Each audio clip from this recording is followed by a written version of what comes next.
Agar sizda 30 dinor bo'lsa, siz millionersiz. Hozirgi videoda shu davlat haqida 3 ta ma'lumot aytib o'taman. O'ylashim bo'yicha uchinchisi undan oldingilardan ancha qiziqroq bo'ladi. Bahrayn pul birligi bu dinor. 1 dinor deyarli 35 ming so'mga teng. Bu degani bu dollardan taxminan 2,5-3 barobar ko'p degani. Endi tasavvur qilyapsizmi? Agar sizda 30 dinor bo'lsa, siz millionersiz. Ikkinchisi bo'lsa, u mana orqanda turgan egizak bino hisoblanadi. Bu egizak binolarning o'rtasida turgan generatorlar injenerlar tomonidan shunaqangi o'ylab chiqilganki, shu generatorlar orqali 15% elektr energiyani ishlab chiqara oladi.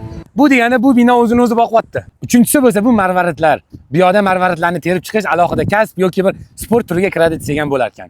Bu marvaridlar asosida har xil tilla taqinchoqlar, bezaklar ishlab chiqarilar ekan. Marvaridlarni sortirovka qilib, razmeriga qarab ularni kerakli joylarga ishlatishar ekan. Oddiy misol, mana uzuni ham mana ko'rsanglar bo'ladi, ichiga mana marvarid solingan. Shuning uchun bo'lsa kerak, bu yerda sun'iy marvaridlar ishlatish taqiqlanadi. Agar videoyimizdan bir dona bo'lsa ham foyda topgan bo'lsangiz, like bosib qo'yish esdan chiqmasin. Siz ushbu davlat to'g'risida yana nimalarni bilasiz? Kommentariyada kutaman.